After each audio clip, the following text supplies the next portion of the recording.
COVID-19 কারণে human contact যত বেশি সম্ভব এড়াতে বলা হয়েছে আমাদের। তো আসলে কি সবসময় এড়াতে পারা যায়?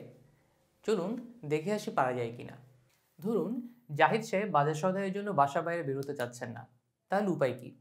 তিনি কিন্তু অনলাইনে গ্রোসারি অর্ডার দিতে পারবেন, যেমন চালডাল.com থেকে, এবং গ্রোসারিজ বাসাতেই দিয়ে যাবে এবং পেমেন্টও বিকাশে করা যাবে, অর্থাৎ হিউম্যান কন্ট্যাক্ট অ্যাভয়েড করা যাচ্ছে। আবার ধরুন তিনি বাসায় ইলেকট্রিসিটি বিল পে করতে যাচ্ছেন, কিন্তু ব্যাংকের লাইন বেশ লম্বা এবং ক্রাউডেড। সো তিনি কিন্তু বিকাশ বা নগদের মাধ্যমে এই ইলেকট্রিসিটি বিল, পানির বিল বা গ্যাস বিলও বাসা থেকে পেমেন্ট করতে পারছেন। আরেকদিন হয়তো জাহিদ সাহেবের রেস্টুরেন্টে খেতে যাওয়ার খুব শখ হলো। তিনি কোভিড-19 কারণে অনেকদিন যাননি রেস্টুরেন্টে, তাই তার এই ক্রেভিংসটা হচ্ছে। সো তিনি কি করতে পারেন? তিনি কিন্তু রেস্টুরেন্টের খাবার ঘরে বসে অর্ডার দিতে পারবেন। বিভিন্ন ফুড ডেলিভারি অ্যাপস আছে, যেমন পাঠাও, ফুড পান্ডা, হাঙ্গি নাকি এসবের মাধ্যমে। রেস্টুরেন্টে খাবার খেতে না চাইলে তিনি হোমমেড খাবারও খেতে পারবেন। কিভাবে? ইদানিং শুরু হওয়া কিছু ক্লাউড কিচেন অ্যাপ দিয়ে। আবার বিকাশ, নগদ, মাইজিপি, মাইরবি, মাই বাংলালিংক এসব অ্যাপ দিয়ে তিনি ঘরে বসেই মোবাইল রিচার্জ করতে পারবেন বা ইন্টারনেট প্যাকও কিনতে পারবেন। এই যে এত কাজে যে তিনি বিকাশ ইউজ করছেন, একদিন দেখলেন তার বিকাশ অ্যাকাউন্টে টাকা শেষ। সো ফাইনালি তাকে কি এবার বিকাশ অ্যাকাউন্ট রিচার্জ করার জন্য আবার বাইরে যেতে হবে? না, বাসায় বসে বিকাশ অ্যাকাউন্ট রিচার্জ করে নেওয়ার সুবিধা আছে। অনলাইন ব্যাঙ্ক অ্যাকাউন্টের সাথে বিকাশ অ্যাকাউন্ট কানেক্ট করা থাকলে সহজে ফান্ড ট্রান্সফার করা যায় ব্যাঙ্ক থেকে বিকাশে। আবার তার ক্রেডিট কার্ডের বিলগুলো বিকাশ অ্যাকাউন্ট থেকে দেওয়া যায়। আবার জাহিদ সাহেব তার অফিস কলিগদের সাথে একটা ইম্পর্টেন্ট মিটিং অ্যারেঞ্জ করতে যাচ্ছেন, কিন্তু এই সিচুয়েশনে তিনি অফিসে যেতে পারবেন না। তারা কিন্তু ভিডিও কনফারেন্স মিটিং কন্ডাক্ট করার জন্য জুম, গুগল মিট, স্কাইপ এসব ইউজ করতে পারবেন। এই প্যান্ডেমিকে কি এডুকেশন থেমে আছে? না, যাই সে বাচ্চারাও অনলাইন ক্লাস অ্যাটেন্ড করতে পারছে এইসব গুগল মিট, গুগল ক্লাসরুম বা জুম দিয়ে। ভার্চুয়াল ক্লাস এখন একটা নর্মাল থিং। আবার জাহিদ সাহেবের মনেও নেই সিনেমা হলে তিনি শেষ কবে গিয়ে মুভি দেখেছেন। তার বাচ্চারাও আবদার করছে মুভি দেখতে যাওয়ার জন্য। এই প্রবলেম তিনি সলভ করতে পারেন নেটফ্লিক্স, হইচই, অ্যামাজন প্রাইম দিয়ে। তো লোকজন বেশ কয়েক বছর থেকে ডিজিটাল লাইফস্টাইল আস্তে আস্তে অভ্যস্ত হওয়া শুরু করছিল, তবে কোভিড-19 এসে এক ধাক্কায় সেটাকে অনেক দূর এগিয়ে নিয়ে গিয়েছে। বাংলাদেশে ঠিক কত লোক আছে ডিজিটাল ল্যান্ডস্কেপ স্কোপের মধ্যে, চলুন দেখে আসি। এখানে প্রায় 18 কোটি মানুষ, তার মধ্যে 9 কোটি মানুষ ইন্টারনেটের আওতার মধ্যে, অর্থাৎ মোর দেন 50% টোটাল পপুলেশনের কাছে এখন ইন্টারনেটের অ্যাক্সেস আছে। 14 কোটি মানুষের কাছে মোবাইল কানেকশন আছে, প্রায় 3.5 কোটি সোশ্যাল মিডিয়া ইউজার আছে। এর মধ্যে 3 কোটি লোক তাদের মোবাইল ফোন থেকে সোশ্যাল মিডিয়া ইউজ করছে। তো বাংলাদেশে ডিজিটাল ল্যান্ডস্কেপ কীভাবে চেঞ্জ হয়েছে আরেকবার যদি আমরা একটু দেখে আসি। যেহেতু এখন সোশ্যাল গ্যাদারিং করা যাচ্ছে না, তাই লোকজনের প্রতিদিনের জীবনে এই ডিজিটাল মিডিয়া আরও জাঁকিয়ে বসেছে। আগে মা বাবা বকতো সারাদিন মোবাইল কেন টিপিস, কম্পিউটারে বসে কী করিস, এখন কিন্তু সেটা করা যাচ্ছে না, কারণ উত্তর আসতে পারে ক্লাস করছি অনলাইনে। তো প্রথমে এডুকেশন দিয়ে শুরু করি। যেহেতু ক্যাম্পাস বন্ধ, তাই যারা এতদিন সামনাসামনি পড়ে অভ্যস্ত ছিলেন সে বয়স্ক শিক্ষকদেরও এখন অনলাইনে ক্লাস নিতে হচ্ছে।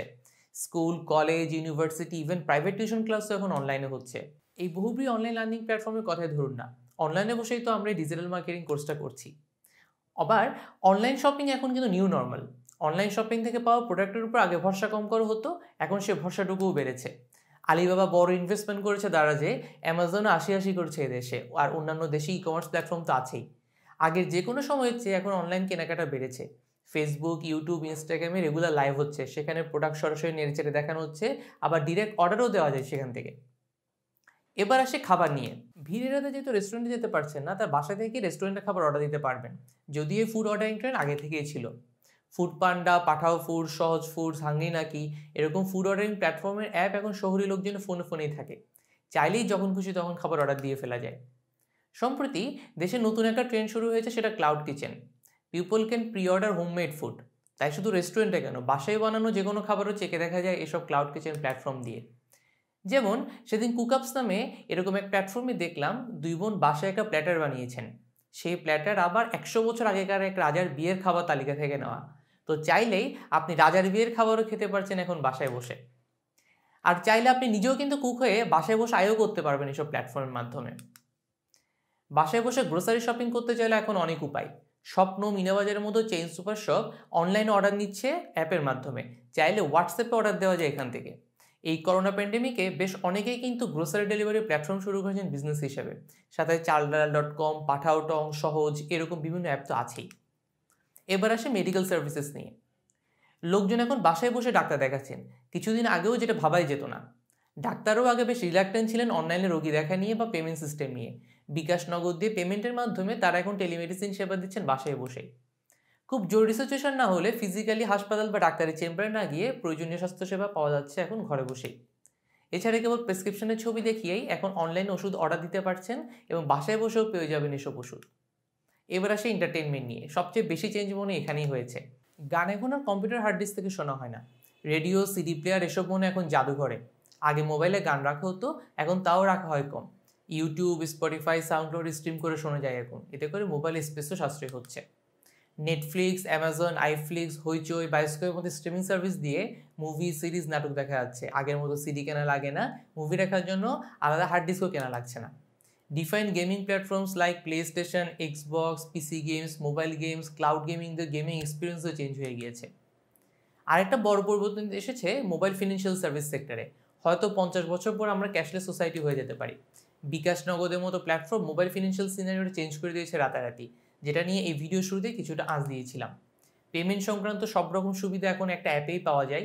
মোবাইল রিচার্জ, গ্যাস, বিদ্যুৎ, পানির বিল, ইন্টারনেট বিল, অনলাইন কেনাকাটা, ক্রেডিট কার্ডের বিল, বাস ট্রেনের টিকিট সব কিছুই এখন ঘরে বসে করতে পারবেন আপনি।